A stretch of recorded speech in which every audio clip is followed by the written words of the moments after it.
ওকে, এখন যেটা হবে সেটা হচ্ছে, এখন আমাদের রেকর্ডিং কি চলতেছে? ওকে,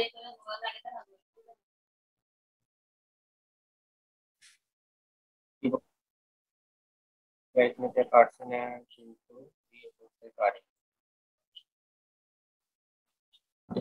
শামীম ভাই কি বলছেন বুঝতেছি না।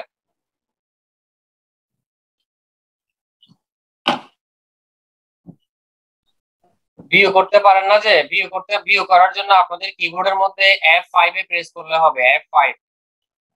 F5 এ প্রেস করেন, তাইলে হয়ে যাবে। F5 প্রেস করলে ভিউ করবেন, মাউস ক্লিক করলে হবে। আমরা অন মাউস ক্লিক আছি এখনো। তো আমরা এখানে এই স্লাইডটাতে ধরেন ল্যাপটপের স্লাইডের মধ্যে এখানে একটা পিকচার নিব। তো পিকচারটা আমাদের কম্পিউটারে যা আছে তাই নিচ্ছি, কিন্তু আপনাদের ওখানে টপিক রিলেটেড পিকচার অবশ্যই নেবেন।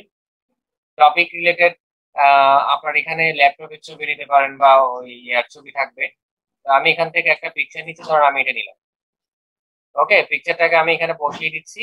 দেখেন ওয়ার্ডে যেভাবে আমরা শিখেছিলাম পিকচার ওপেন করলে পিকচারের যেই ফরম্যাট রিবনটা শো হয়, ওখানে যেভাবে সেটিং করার কাজ এখানেও সেম। আমরা পিকচারটাকে এই ইফেক্টটা দিই।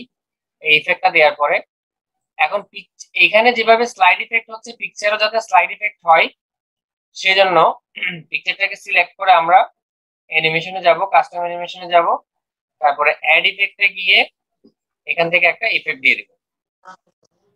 ওকে, চলে আসছে পিকচারের মধ্যে। এভাবে চাইলে আমরা আরো অনেক এই স্লাইডে পিকচার দিতে পারি। এই স্লাইডে ধরুন আমি পিকচার দিলাম না, এই স্লাইডে আপনাদেরকে দেখাচ্ছি ইনসার্ট থেকে শেপ, শেপ থেকে আমি একটা শেপ নিচ্ছি, শেপটাকে ড্র করলাম, রাইট বাটন প্রেস করে এখানে এডিট টেক্সট করলাম।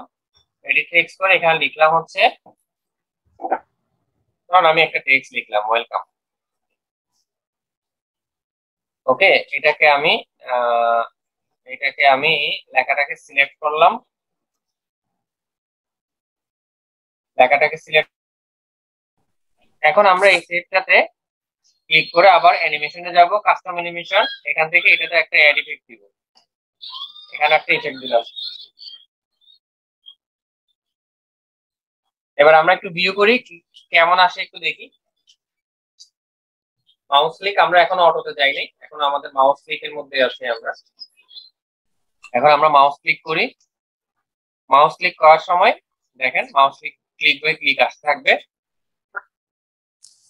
দেখছেন click by click, click by click আসতেছে। ওকে, আমরা মনে হয় 3 নম্বর স্লাইডে পিকচার দিয়েছিলাম। এই যে টপিক অনুসারে পিকচার আসবে।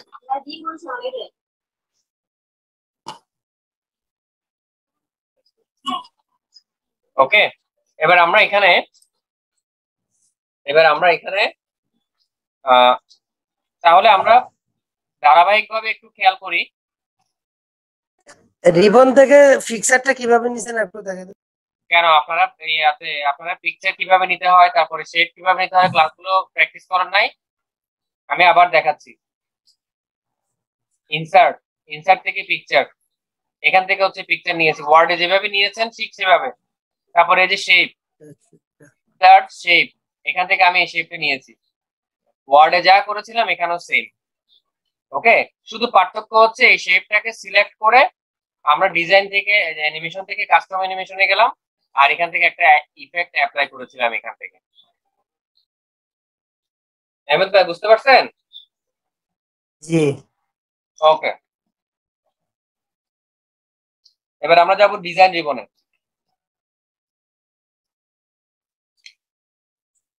ডিজাইন রিবনে আসার পর আমরা এখানে এখানে দেখেন ডিজাইনে আসার সাথে সাথে এখানে দেখেন অনেকগুলো ডিজাইন দেখাচ্ছে। জাস্ট এখানে ড্রপ ডাউনে ক্লিক করে এখান থেকে আমরা একটা ডিজাইন অ্যাপ্লাই করব। অ্যাপ্লাই করার জন্য কিছুই করতে হবে, জাস্ট যে ডিজাইনটা অ্যাপ্লাই করবেন এটার উপর একটা ক্লিক করলেই হবে। এবং এখানে যখন আমি ক্লিক করব তখন দেখেন, more theme on Microsoft office online. আপনি আরো থিম নিতে পারবেন মাইক্রোসফট অফিস অনলাইন থেকে, মাইক্রোসফট কোম্পানি থেকে। এটা নেট কানেক্ট দিয়ে ক্লিক করে নিতে হবে। তো আপাতত আমরা এখান থেকে ক্লিক করতেছি, এখান থেকে একটা থিম নিলাম। কারণ আমরা এই থিম গুলো নিজেদের মতো করে বানাবো এর পরের ক্লাসে। ওকে, তারপর এখানে একটু সেটিং করব। ধরেন এই লেখাগুলো, এই থিমের সাথে লেখাগুলো ডান পাশে চলে গেছে, চাইলে আপনারা ডান পাশে রাখতে পারেন, আর না চাইলে এটাকে এখান থেকে সেন্টার করে দিতে পারেন। এটাকে আমি সেন্টার করে দিব।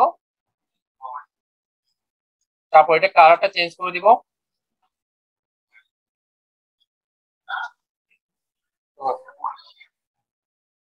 কালারটা চেঞ্জ করে দিব। ওকে, এবার এখানে আসি। এখানে এসে দেখেন শেপটা একটু ডান দিকে চলে গেছে। শেপটাকে ধরে আমি একটু বাম দিকে নিয়ে আসবো। ওয়েলকাম লেখাটা আরেকটু ছোট করে দিব। সেম বাকি সেটিং গুলো একটু দেখবো। এখানে ঠিক আছে, এখানেও ঠিক আছে। ওকে, এবার এটাকে আমি সেভ করি। এবার আমরা একটু ভিউ করে দেখি তো কি অবস্থা।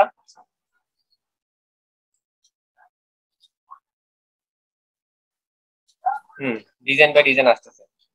ওকে, এরপর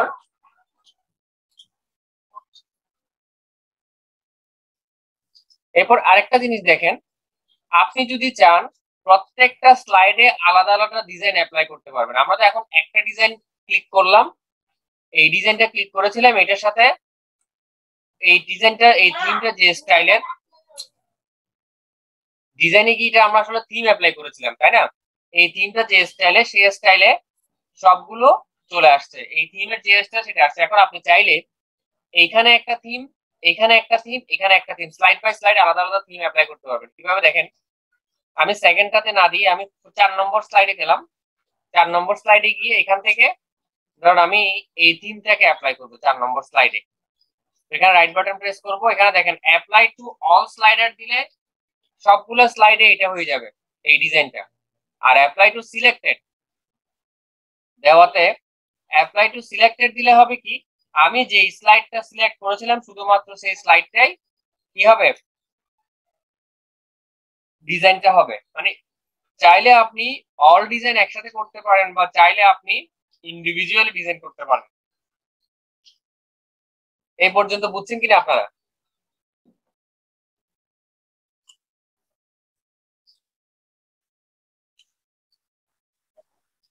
ভাইয়ারা আপুরা এই পর্যন্ত বুঝছেন?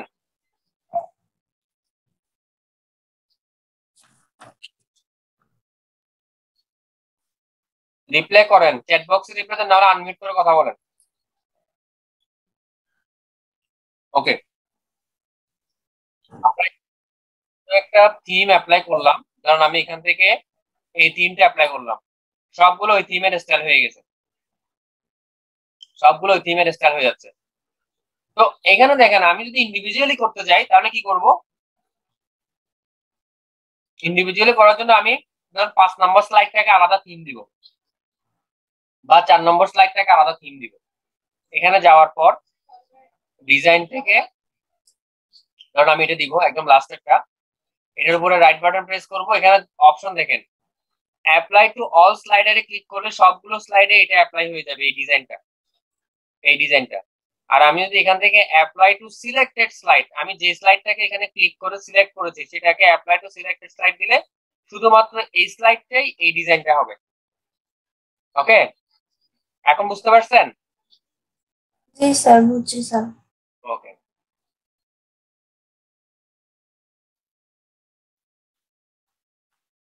আচ্ছা, এবার দেখেন আমি এই ডিজাইনটা কিভাবে করলাম।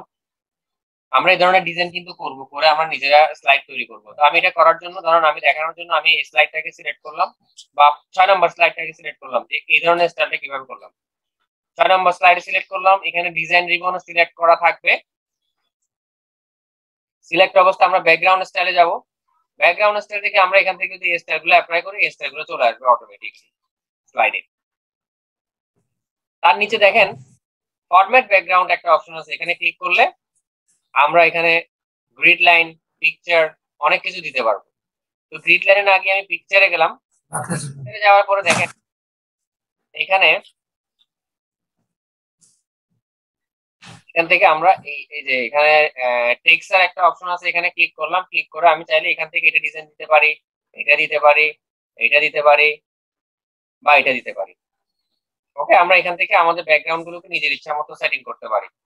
ওকে, এখন দেখেন আমি এটা সেটিং করে ক্লোজ দিলে শুধু এটার উপর অ্যাপ্লাই হবে, আর অ্যাপ্লাই টু অল দিলে, ক্লোজ দিলে শুধুমাত্র একটার উপর অ্যাপ্লাই হতো, আর অ্যাপ্লাই টু অল দিয়ে যখন আমি ক্লোজ করব তখন দেখেন সবগুলো স্লাইড ব্যাকগ্রাউন্ড যে আমি স্টাইল দিয়েছিলাম, একটা থিম অ্যাপ্লাই করেছি আর একটা কাজ করলাম কি ব্যাকগ্রাউন্ডটাকে স্টাইল করেছি একটু। ওকে, শুধু ব্যাকগ্রাউন্ডটা একটু স্টাইল করেছি। বুঝতে পারতেছেন কিনা আপনারা? জি স্যার। ওকে, তাহলে আগের ক্লাসের সাথে এই ক্লাসটা শুধু একটু ভিন্নতা হচ্ছে যে শেপ কিভাবে আমরা অ্যাড করব, শেপকে কিভাবে বা পিকচার কিভাবে অ্যাড করব, শেপ এবং পিকচার গুলোতে কিভাবে ইফেক্ট দিব। আরেকটা কাজ কি সেটা হচ্ছে আমরা স্লাইড শোতে যাই, সরি হ্যাঁ স্লাইড অ্যানিমেশনে নট স্লাইড শোতে, অ্যানিমেশনে আসার পর এখান থেকে দেখেন অন মাউস ক্লিক করা আছে, দেখতে পাচ্ছেন? এই যে এখানে অন মাউস ক্লিক, অ্যাডভান্স একদম বামে উপরে অ্যাডভান্স স্লাইডে অন মাউস ক্লিক করা আছে। অন মাউস ক্লিক করা থাকলে মাউস বা স্পেস বা এন্টার প্রেস করে করে আমাদেরকে স্লাইড বাই স্লাইড দেখতে হবে, তাই না?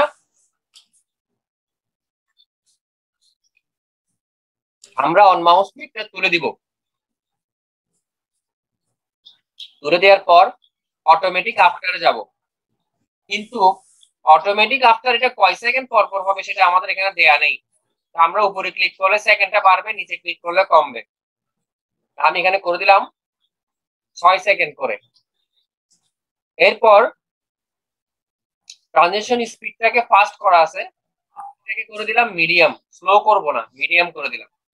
তাহলে মাউস ক্লিকটা তুলে দিলাম, অটোমেটিক কয় সেকেন্ড পর পর আসবে স্লাইড গুলো বা একটা স্লাইড কয় সেকেন্ড স্থায়ী হবে এটা সিলেক্ট করে দিলাম, আর এখান থেকে স্পিডটাকে মিডিয়াম করে দিলাম, দিয়ে এখান থেকে অ্যাপ্লাই টু অল করতে হবে। এবার দেখেন আমি এই স্লাইডটাকে স্লাইড শো দিচ্ছি কিন্তু আমি মাউসে ক্লিক করব না। আনমিউট করেন, যারা আনমিউট করছে তারা মিউট করেন। আমি কিন্তু মাউসে ক্লিক করতেছি না, প্রত্যেকটা স্লাইড 6 সেকেন্ড করে স্থায়ী হচ্ছে, 6 সেকেন্ডের মধ্যেই এগুলো সব ভিউ হচ্ছে, মানে প্রতিটা স্লাইড 6 সেকেন্ড করে থাকবে।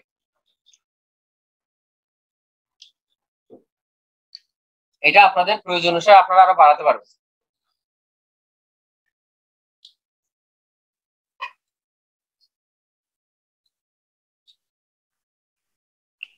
এটা উঠতে তো 6 সেকেন্ড লেগে গেল। ওকে, আর নাই, এবার আমরা এটাকে স্কিপ দিলাম।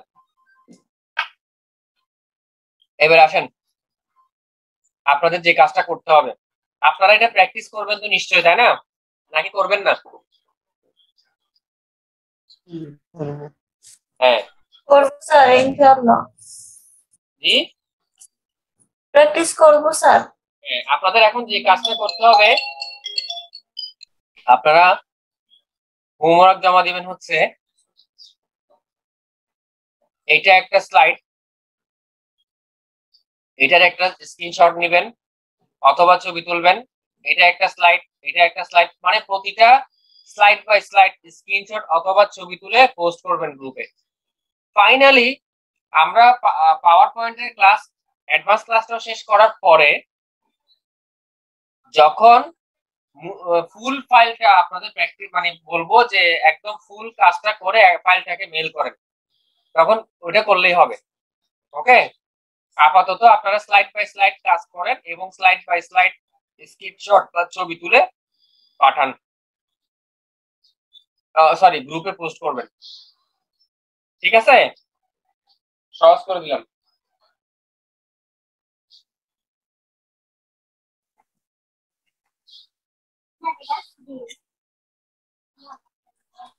স্যার কালকে এভাবে মেল করে ওটা শিখাবেন না? মেইলটা আপাতত থাকবে, আপনাদেরকে এই যে ফাইনালি যখন এই কাজটা করব তখন অনলাইনের সাথে কিছু কাজ আছে, তখন মেইলটাকে শিখাবো আপনাদেরকে, ঠিক আছে? আচ্ছা স্যার। তখন শিখাবো, সেজন্য বললাম আপনাদের স্ক্রিনশট বা ছবি তুলে পোস্ট করেন গ্রুপে হোমওয়ার্কটা, ঠিক আছে?